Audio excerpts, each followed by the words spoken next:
ಪರಸ್ಪರ ಭಂಡಾರ ಎರಚಿ ಸಂಭ್ರಮಿಸಿದ ಗ್ರಾಮಸ್ಥರು.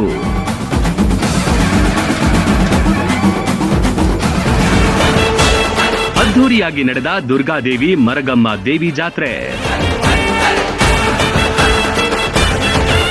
ಪರಸ್ಪರ ಭಂಡಾರ ಎರಚಿ ಸಂಭ್ರಮಿಸುತ್ತಿರುವ ಗ್ರಾಮಸ್ಥರು. ತಮ್ಮ ಇಷ್ಟಾರ್ಥ ವೃದ್ಧಿಗೆ ಅಗ್ನಿಕುಂಡದಲ್ಲಿ ಹಾದು ಹೋಗುವ ಯುವಕರು. ಗ್ರಾಮದ ತುಂಬೆಲ್ಲ ಗ್ರಾಮ ದೇವತೆಯ ಪಲ್ಲಕ್ಕಿ ಉತ್ಸವ. ಈ ಎಲ್ಲ ದೃಶ್ಯಗಳು ಕಂಡು ಬಂದಿದ್ದು ಮುಧೋಳ ತಾಲೂಕಿನ ಮಾಚಕನೂರ ಗ್ರಾಮದಲ್ಲಿ.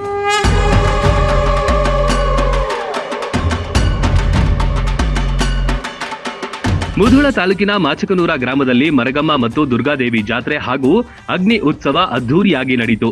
3 ವರ್ಷಕ್ಕೊಮ್ಮೆ ನಡೆಯುವ ದುರ್ಗಾದೇವಿ ಜಾತ್ರೆ ಎಲ್ಲೆಡೆ ಸಂಭ್ರಮ ವಾತಾವರಣ ಸೃಷ್ಟಿ ಮಾಡಿತು. 3 ವರ್ಷಕ್ಕೊಮ್ಮೆ ಅಗ್ನಿ ಪ್ರವೇಶ ಇರ್ತೈತೆ ದುರ್ಗಮ್ಮಂದು. ಅದರ ನಿಮಿತ್ತವಾಗಿ ಹನುಮಂತ ದೇವರಿಗೆ ಪಾದ ಒಪ್ಪಿಸೋದು ಒಂದು ಸಂಪ್ರದಾಯ ಐತಿ. ಅದನ್ನು ಇವರು ಎಲ್ಲ ಸಮಸ್ತ ಕೂಡಿ ಒಂದು 2 ದಿನ ಗಂಟಲೆ ಒಂದು 4-5 ಊರಿನವ್ರು ಬಂದ ಪಾದ ಹೊಲಿದು ಅದನ್ನು ಊರಿನ ಎಲ್ಲ ಗ್ರಾಮಸ್ಥರು ಕೂಡಿ ಹೋಗಿ ಒಪ್ಪಿಸ್ತೀವಿ. ಅದೇ ರೀತಿ ಒಂದು ಅಗ್ನಿ ಪ್ರವೇಶ ಇರ್ತೈತಿ 3 ವರ್ಷಕ್ಕೊಮ್ಮೆ. ಈ ಗ್ರಾಮಸ್ಥರು ಎಲ್ಲರೂ ಕೂಡಿಕೊಂಡು ಇದನ್ನು ಅಗ್ನಿ ಪ್ರವೇಶ ಮಾಡೋದಾಗಲಿ, ಒಳ್ಳೆ ತಾಯಿಯ ಬಣ್ಣ ಕೊಡಿಸೋದು. 3 ವರ್ಷಕ್ಕೊಮ್ಮೆ ತಾಯಿ ಬಣ್ಣ ಕೊಡಿಸ್ತೀವಿ. ದುರ್ಗಮ್ಮ ಮತ್ತು ದಮಮ್ಮ ಮರಗಮ್ಮ ಈ ತಾಯಂದಿರ ಪ್ರತಿ ಎಲ್ಲ ಗ್ರಾಮಸ್ಥರು ಕೂಡ್ಕೊಂಡು ವಿಜೃಂಭಣೆಯಿಂದ ಒಂದು ಕಾರ್ಯಕ್ರಮವನ್ನು ಒಟ್ಟರು ಕೂಡಿ ಮಾಡ್ತೀವಿ. ಮತ್ತು ಅದೇ ರೀತಿ ಒಂದು ಸುತ್ತಮುತ್ತ ಒಂದು ಹೆಚ್ಚು ಕಡಿಮೆ ಒಂದು 5-6 ಸಾವಿರ ಜನಸಂಖ್ಯೆ ಕೂಡ್ತೈತೆ ನಮಗೆ ಈ ಒಂದು ಕಾರ್ಯಕ್ರಮಕ್ಕೆ. ಇದ್ರೊಳಗೆ ಎಲ್ಲರೂ ಒಟ್ಟು ಊರಿನ ಎಲ್ಲ ಗುರು ಹಿರಿಯರು ಏನೈತಲ್ಲ ಒಂದು ಅತಿ ಅಚ್ಚುಕಟ್ಟಾಗಿ ಭಾಳ ಒಂದು ಇದರಿಂದ ವಿಜೃಂಭಣೆಯಿಂದ ಮಾಡ್ತೀವಿ ಇದನ್ನು ಈ ಕಾರ್ಯಕ್ರಮನ.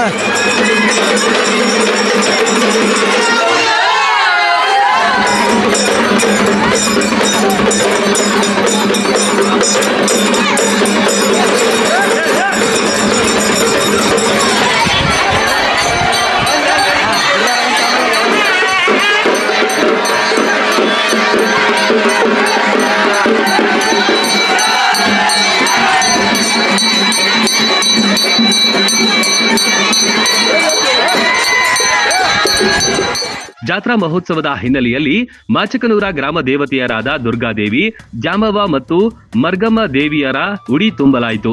ದೇವಿಯರ ಪಲ್ಲಕ್ಕಿ ಗ್ರಾಮದ ಪ್ರಮುಖ ಬೀದಿಗಳಲ್ಲಿ ಸಂಚರಿಸಿತು. ಜಾತ್ರೆಯ ವಿಶೇಷವಾಗಿ ಗ್ರಾಮಸ್ಥರು ಪರಸ್ಪರ ಭಂಡಾರ ಎರಚಿ ಸಂಭ್ರಮಿಸಿದ್ರು. ಭಂಡಾರದಲ್ಲಿ ಮಿಂದೇಳುವ ಮೂಲಕ ದೇವಿಯರ ಕೃಪಾಶೀರ್ವಾದಕ್ಕೆ ಪಾತ್ರರಾದರು. ಕಾರ್ಯಕ್ರಮಗಳನ್ನು ನಮ್ಮ ಊರಿನ ರೈತರು ಮತ್ತು ಅಚ್ಚುಕಟ್ಟಾಗಿ ನಾವು ಏನಂತೀವಿ ಅದನ್ನೆಲ್ಲ ಮಾಡಿಕೊಟ್ರು ಗುರು ಹಿರಿಯರು.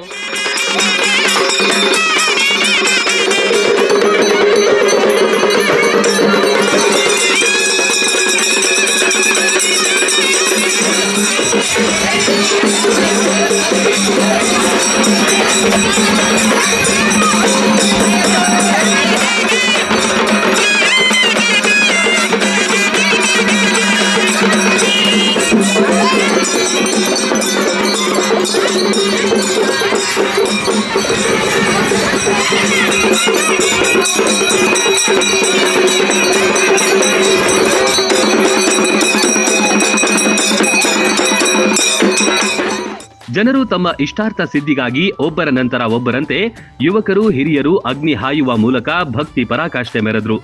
ದೇವರ ಭಕ್ತಿಯಿಂದ ಅಗ್ನಿ ಕುಂಡದಲ್ಲಿ ನಡೆದು ಹೋಗುವ ದೃಶ್ಯ ಎಲ್ಲರ ಗಮನ ಸೆಳೆಯಿತು.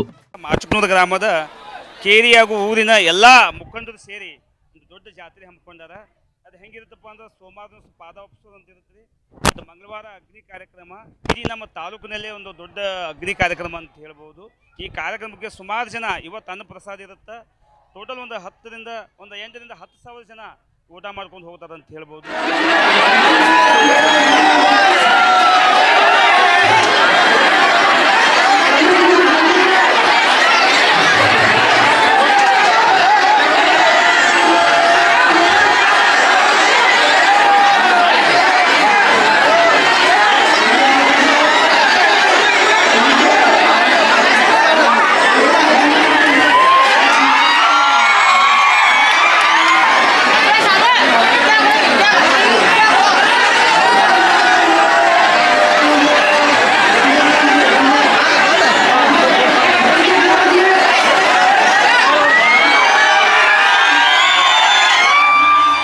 ಇನ್ನು 3 ವರ್ಷಕ್ಕೊಮ್ಮೆ ನಡೆಯುವ ಜಾತ್ರಾ ಮಹೋತ್ಸವದ ಆಚರಣೆಯಂತೆ ದುರ್ಗಾದೇವಿ ಗುಡಿಯಲ್ಲಿ ಎಲ್ಲರೂ ಸೇರಿಕೊಂಡು ಪಾದುಕೆಗಳನ್ನ ಹೊಲಿದು ಅವುಗಳನ್ನ ಮೆರವಣಿಗೆ ಮೂಲಕ ಹನುಮಪ್ಪನ ಗುಡಿಗೆ ತಂದು ದೇವರಿಗೆ ಒಪ್ಪಿಸಲಾಯಿತು. ಸುತ್ತಮುತ್ತಲಿನಿಂದ ಬಂದ ಭಕ್ತರಿಗೆ ಅನ್ನ ಪ್ರಸಾದದ ವ್ಯವಸ್ಥೆ ಮಾಡಲಾಗಿತ್ತು.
ಬಾಯಲ್ಲಿ ನೀರೂರಿಸುವ ಜೊತೆಗೆ ಗುಣಮಟ್ಟದ ತಿಂಡಿ ತಿನಿಸುಗಳಿಗೆ ದಿ ಬೆಸ್ಟ್ ಹೋಟೆಲ್ ಅಂದ್ರೆ ಮೂಧೋಳದಲ್ಲಿರುವ ಉಡುಪಿಯ Shri Vinayaka family restaurant.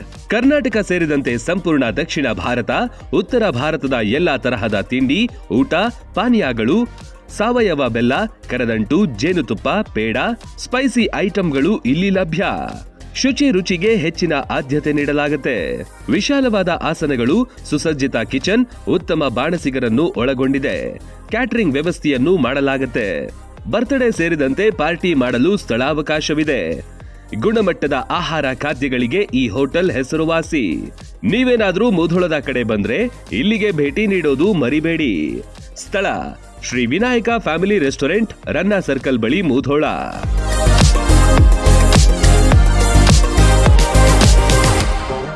Run TV news videos ನೋಡಲು ಸಬ್ಸ್ಕ್ರೈಬ್ ಮಾಡಿ, ಬೆಲ್ ಐಕಾನ್ ಪ್ರೆಸ್ ಮಾಡಿ.